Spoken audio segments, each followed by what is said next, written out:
Welcome to the Weekly Hijack. Hello, everyone. This is Once Upon a Time edition. Tonight's episode, Devil's Due. Dun, dun, dun. Or Hades.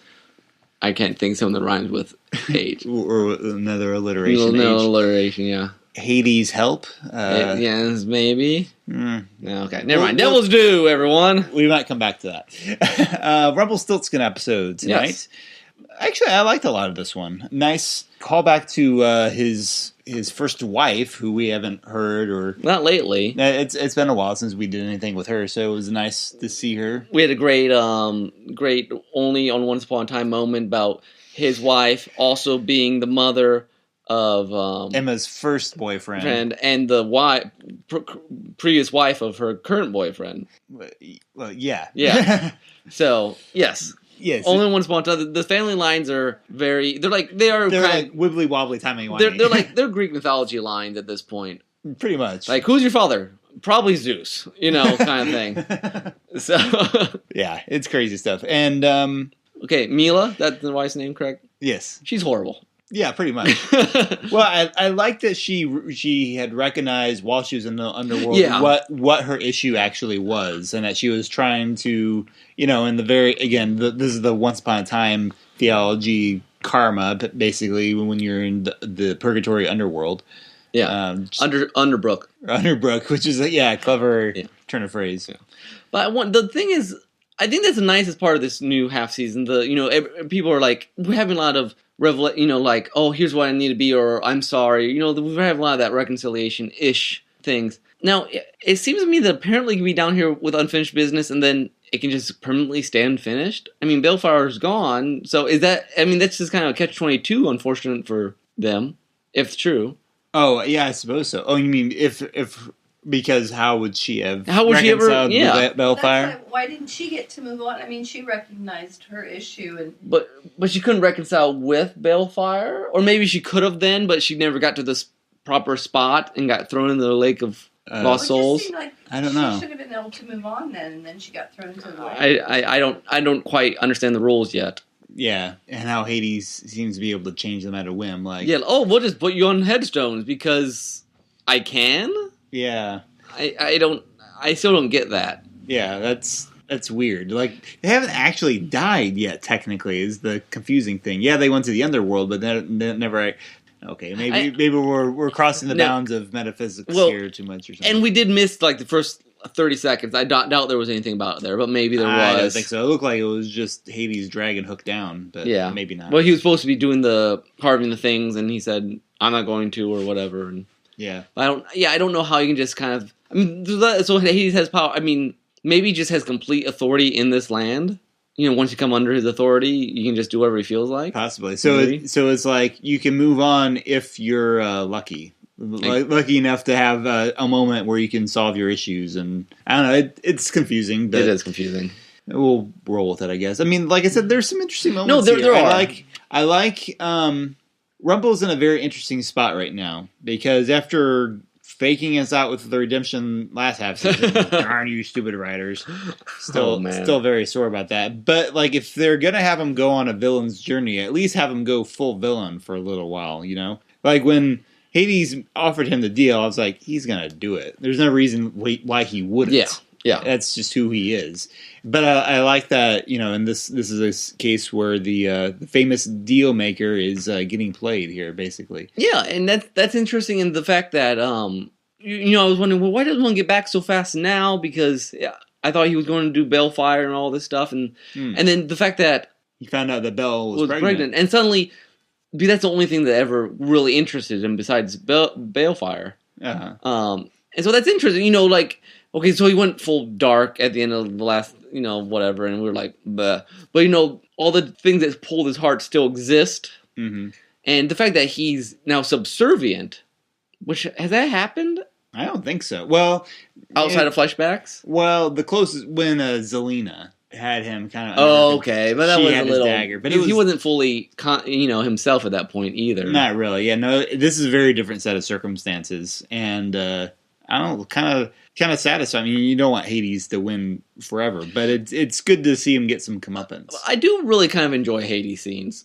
I mean, the guy just hams it up in a nice, the way he talks is kind of offhanded, sort of. Mm-hmm. Obviously inspired by the Disney version, but it's fun. It's not the crazy Zelina, thing or the very Frozen Snow Queen. Speaking of obscure Disney references, I think the guy in here, the witch doctor type dude, I think it's a reference to Atlantis, the Lost Empire. Oh. Because he mentioned the snake being some sort of Antlian thing, and then the pattern that he had on his face, the makeup thing, made me think of kind of the native thing they had going on. I didn't catch it, but that'd be movie. awesome, actually. That'd be nice. It's a very obscure little reference, but it's kind of, I think it's pretty cool. Speaking of other nice little moments, it's nice for Regina to go to Daniel. Yes. And do her little okay, well, yes. I know this, that storyline's done, basically. And it's kind of nice to have these sort of this is done and this is done. We're kind of having. Yeah, I mean, if this is the last season, I don't know if they even know that yet. I think I heard, someone told me it got renewed. Zach told me it got renewed. Oh, really? Yeah. Oh, well, if it was the last season, this would be a decent way to kind of put some things to rest. But maybe we can just put some of these old things to rest so we can not have these, we're done with Daniel. We're done with... Yeah. When we're done with... Mila, probably. Yeah. Not that we ever really thought that we would see her again, I guess. And it is an interesting sort of, using her as... In some ways, that's helped make Rumple who he was. Yeah. Because she was not a great influence on him. No. By any means. I mean, obviously, apparently Captain Hook can fall in love with a person on the spot, which is unfortunate. Well, he's a pirate. Yeah, I know. Good things he's changed, or Emma wouldn't have much chance. Yes. Looks like there's some trouble brewing from them next time, but I wasn't quite sure from the trailer what that was. I couldn't make it out from the trailer.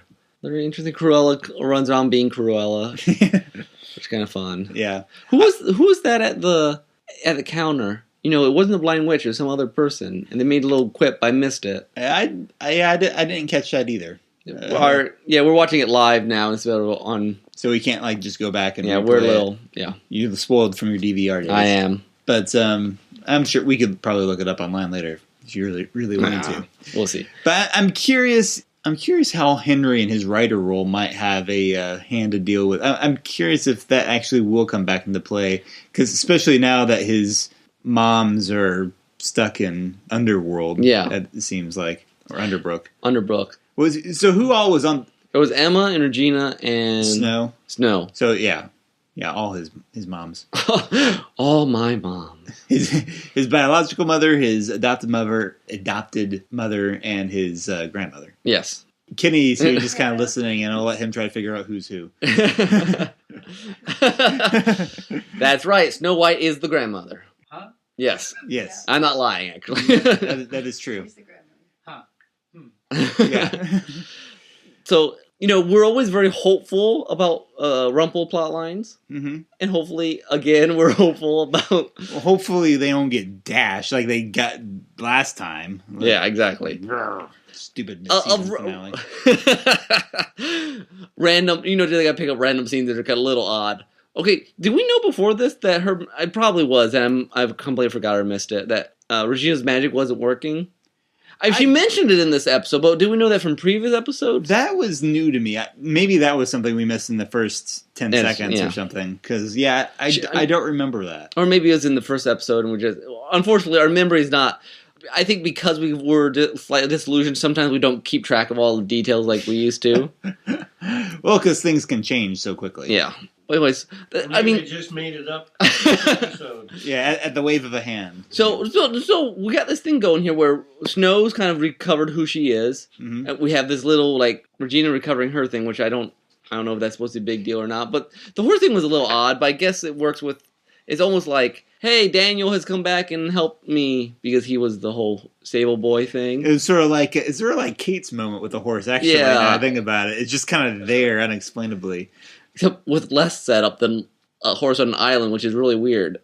That is less setup than that. I don't know, it's less setup. I mean, we actually saw Daniel's headstone, his tombstone. The horse in Lost. Yeah, but we had to make a connection between Daniel, stable boy, horse kind of dead. I guess horse kind of dead. Yeah, well, because it's dead, but it's not dead, and all right, yeah, I'm beating it, and yeah, dead horse. Yeah. Okay, we made that joke. Yeah, during it, we couldn't help because the dialogue there was a little like the whole like show don't tell, but they're like, "What's that sound?" It sounds like a horse. Look, it's lying down. And something must be wrong with it. Yes, thank you.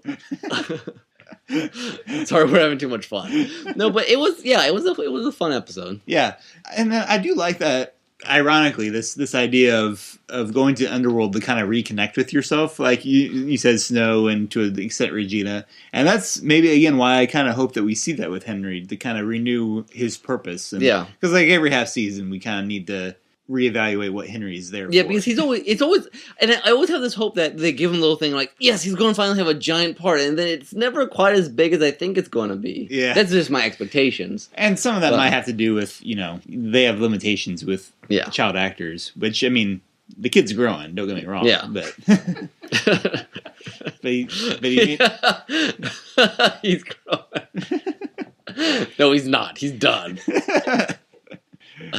All right. We better stop now. We're done. So thank you for listening to the Weekly Hijack. Stay tuned to us at Derailed Trains of Thought at blogspot.com. See us on YouTube, iTunes, Stitcher. Thanks. Bye. This is Tim. Oh, this is Nick. Okay. Bye.